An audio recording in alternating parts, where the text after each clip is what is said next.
Digging deeper without the Coalface, the podcast that shares the incredible stories of the talented and passionate people in our industry. And it's now time for this week's episode of Digging Deeper Without the Coalface. Proudly sponsored by CAPS Australia, a leading provider of compressed air and power generation solutions that are made for Australian conditions and backed by dedicated local service. Keep your operations running smoothly with CAPS Australia. It's your host, Jessica Rouse. Now, Truflo Pumps deliver market-leading dewatering systems across Australia and internationally, partnering with clients to deliver the best possible pumps. A family-owned and operated, they've been operating in some capacity since 1990. And a business like Truflo wouldn't be as successful as it is or have been around for as long as it has without some pretty great people working for them, like National Sales Manager Martin Richardson. And Martin joins us today on this episode of Digging Deeper. Martin, how are you? I'm going exceptionally well this morning, Jess. Thank you for having us on this morning. Really appreciate it. And you sound fantastic, unlike me, so you're going to have to do most of the talking. No pressure. That's okay. I normally get told I talk too much, so I'm sure I can handle it. Perfect for a podcast, I reckon.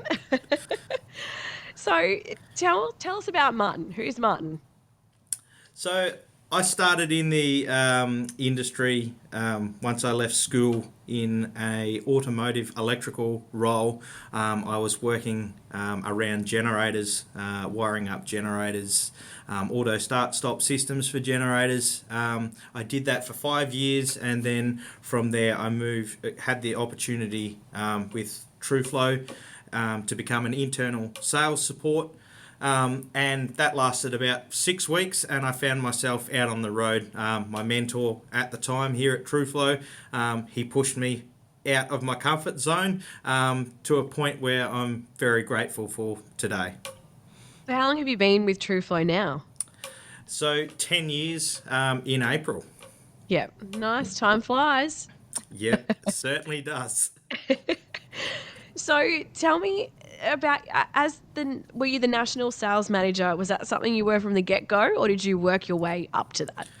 So it's actually a little bit of a sad story how I became the National Sales Manager. As I said, I started out in sales support for about 6 weeks. I found myself on the road as a BDM after that. And then in 2022, my sales manager at the time was diagnosed with motor neurone disease, and within 6 months he passed away. And by default, I stepped into the sales manager position alongside one of the other directors of the business for an interim period for about 6 months. During that time, I felt like I was letting my clients down. I felt like I was letting my sales team down because I couldn't do both. So we made the decision as a team that it's probably best to go full-time into the sales manager position, which allowed me to recruit a replacement for myself. And so, yeah, this is how I ended up as the sales manager. Massive opportunity. Yeah, it's been a great opportunity, and it's been a massive learning curve for me. Obviously, dealing with my clients face-to-face every day was something that I really, really loved and I was really passionate about, and I'm still passionate about, to managing a team of 7 guys now. Different skill set, but I've got the support of the company. The company, Truflo, is great in developing their team, and they're putting me through a lot of development opportunities, and from there I keep growing and my team keeps growing and we grow as a company. Yeah, and the company has been around for such a long time. I mean, over 30 years in one form or another. For anyone who hasn't heard of you guys before, can you give us a bit of a backstory? Yeah, so Truflo originally started as Bathurst Irrigation way back in the early 90s. So they were supplying irrigation equipment to farmers, etc. And they really became a pump manufacturer in the early 2000s when Cadia Mine, which is a gold mine up the road from head office in Bathurst started to really gain traction, and we got requested to build some pump sets for that site, and that's really probably what kicked us off, as well as the vision from the directors in being able to be a solutions-based provider, which is still our mantra today. Yeah. And how big's the team?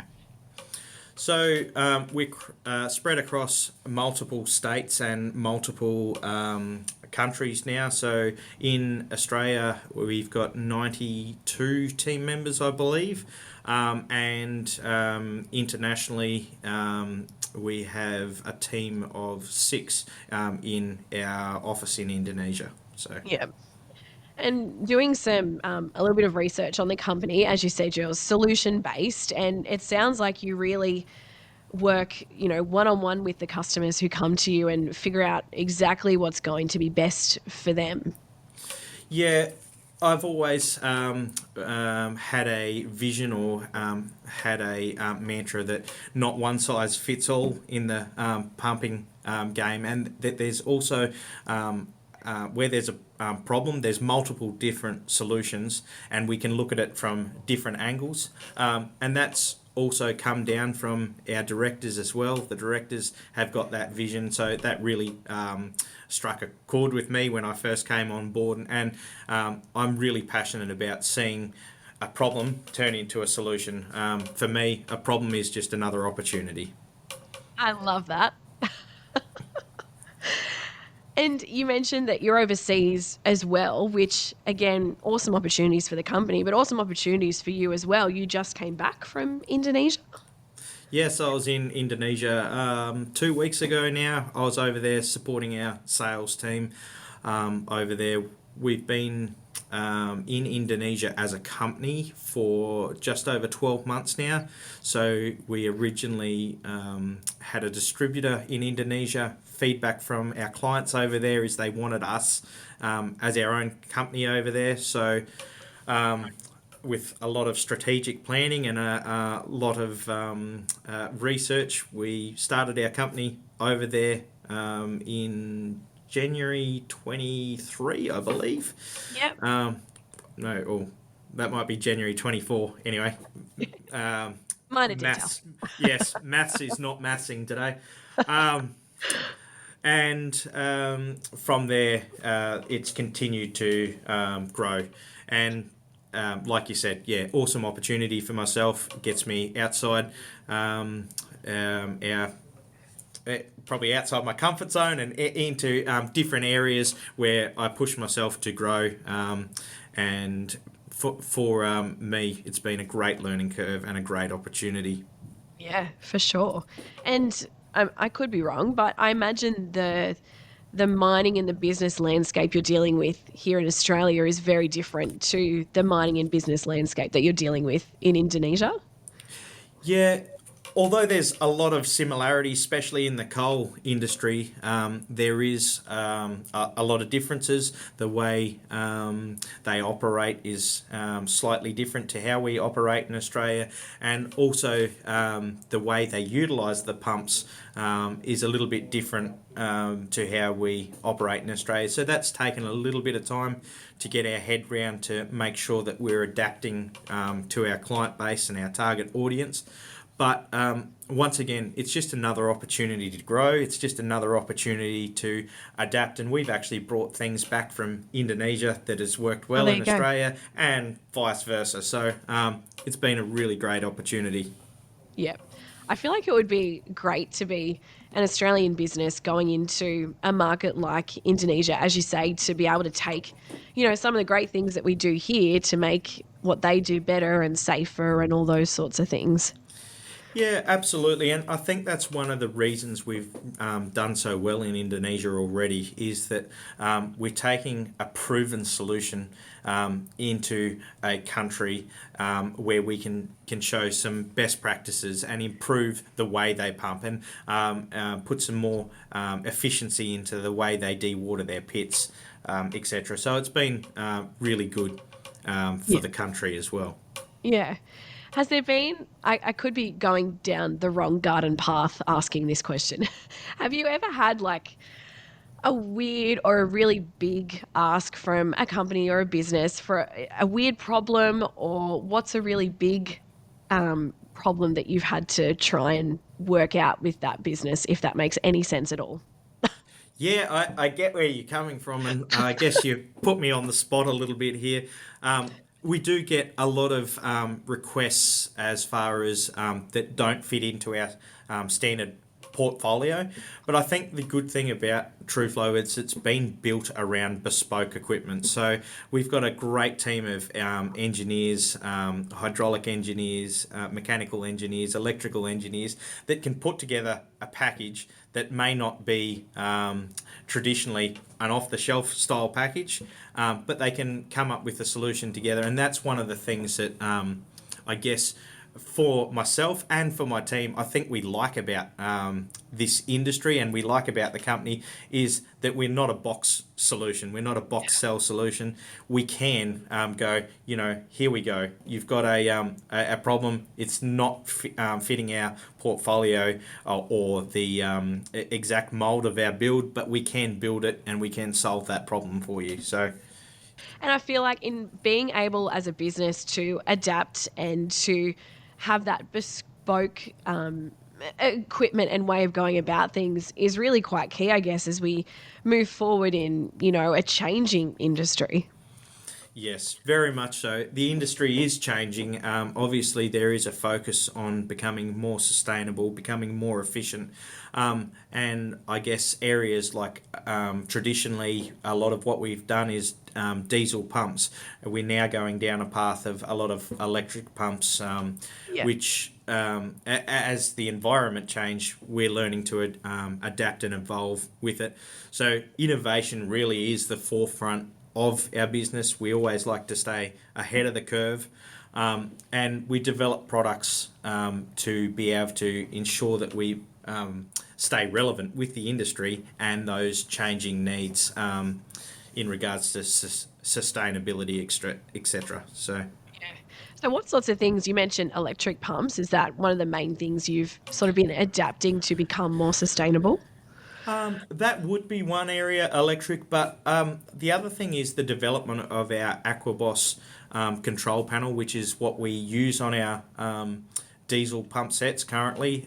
It's going to be adapted to use in electric, but the key fundamental with the Aquaboss is that it maintains the pump set within its curve, so it can't run outside its curve. So there's two things that does. Number one, you get a more efficient pumping solution, and number two, you don't get the downtime from maintenance and damage to the pump set. And we've proved it. We've got our own hire fleet, our own hire company. Shout out to Aquaflow Hire, who's just rebranded from Stratquip. If anyone's familiar with Stratquip, it's now Aquaflow Hire, a part of Truflo. So shout out to them. But we've seen a great change in the way our pumps come back from their hire periods. They're coming back in a lot better position. The damage, the downtime is a lot less as a result of the Aquaboss panel. So a proven solution. Yeah, that's awesome. Are there any other solutions or things that you've come up with over the years that have been sort of different or to stand out from the crowd? I would say that our Aquaboss probably is our real big standout. That's been in development for probably 5 to 6 years before it was released. I was very lucky to be involved in the development of that and the initial concept. I think my engineering team behind me probably gets sick of the ideas that I come up with, and I come up with an idea that I'd like to solve and hand it over to them to make happen. But thankfully I got the opportunity to be involved in the developing and the outcome of the Aquaboss panel. So that's probably really the standout right now. But the other opportunity we had as a business was to bring all the manufacturing in-house in Australia. So that happened during the good old COVID years when we couldn't get product from overseas. And what we found was it actually, for the company and even for the little town of Bathurst, it was a great benefit, because while a lot of people unfortunately were losing their jobs, we were looking for more staff to put on to manufacture our pumps here in Australia. So, and that's been a massive benefit to our clients, knowing that they've got the backing of an OEM here in Australia. They're not waiting for things to come from overseas. They're not hindered by shipping. And we've seen the results of that, and it's really paid off fourfold. Yeah, exactly. It's always nice when there's a positive out of those COVID years that we come across. Yeah, absolutely. There was a lot of learning out of those years that I think that, I'm always a glass half full kind of person, and so I try to look at the positives that come out of those years, and even the way we deal with customers changed over those years, where Teams meetings and online meetings weren't so accessible before that. It's now just become the norm. So once again, saves a lot of time in the airports and a lot of time on an aircraft. So Yeah, exactly right. And I imagine the majority, forgive me if I'm wrong, the majority of your clients would be mining related and mining companies. So what does, I guess, with all of this talk of everything changing, I mean, we know that coal and mining is going to be around for many, many years to come. We wouldn't question that. But does that, from a business perspective, do you have to start looking forwards and thinking about, if mining does come to an end, what do we do? How do we pivot? All of that sort of stuff. yeah, so when we sit down with our team and do our 3 to 5 year strategy, that always comes up, and always obviously something would be silly not to be conscious of the possibilities. But I think the product that we have can be adapted into a lot of different markets. If it had to be in the civil industry, in the construction industry, but realistically, for us, when coal prices are down, we're chasing other markets anyway. So we've got iron ore, we've got the rare earth minerals, and we've got other markets. Basically, anywhere that they dig a hole in the ground and there's a little bit of rain, we come into play. Exactly. So the future of Truflo is quite strong then, really. Yeah, well, for us, I'm based here in the Sunshine Coast. We're building a new facility up here, purpose-built for our repairs. So repairs and after sales is a big focus of ours, to be able to ensure that while we're putting out a lot of product, we need to be able to maintain, because as the years roll on, more and more products out there, and it all needs servicing and repairs. So we've got a major repairs facility being built here on the Sunshine Coast, and then also in Bathurst, we're looking at another shed down there to be able to handle our growth for our wet hens or our pumps that we manufacture here in Australia. So, bright future. Yeah, I figured something was happening behind you. I saw some sort of something move behind you. I was like, oh, that looks like could be a pump thing. I clearly work in the pump industry with my pump thing lingo. That's okay. I've heard them called worse. So happy to just land on pump thing as the technical term for them. Excellent. I guess to finish us off, Martin, like you mentioned way back at the start that you went into Truflo there for 6 weeks. You were out on the road, out of your comfort zone. So I guess for anyone who might be listening who's maybe getting that tap on the shoulder or that, hey, look at this opportunity, what would your best piece of advice be for them? I think the best piece of advice is if you feel like it is out of your comfort zone, push yourself to go through that, because as you come out the other side, opportunity just keeps opening up. And I think the other key thing is, and I learnt this very early on in the piece, is don't be afraid to ask questions. And if you don't know something, be honest. Say I don't know. Take the opportunity to go and find out and educate yourself on it, because that's how we learn. I think if you don't get out of bed every day and learn something, there's probably no use getting out of bed. Yeah, exactly. And on that note, Martin, thank you so much for joining us on the podcast. No dramas. Thank you, Jess. And sorry for all the technical issues at the start, but it's been... Happens to the best of us. It's great to have a chat with you, and look forward to catching up again in the future. Well, thank you for joining us for this episode of Digging Deeper with At the Coalface. You can download more episodes of the podcast on all your favourite podcast platforms, Spotify, Apple Podcasts, also on YouTube, Amazon Music, all the usual places. Make sure you leave us a rating and a review. We'd love to hear what you thought. And if you do have a story idea or something you'd like us to talk about on the podcast, please send me an email, jess@thecoalface.net.au. I'd love to hear from you, and we'll be back next time for another episode of Digging Deeper with At the Coalface.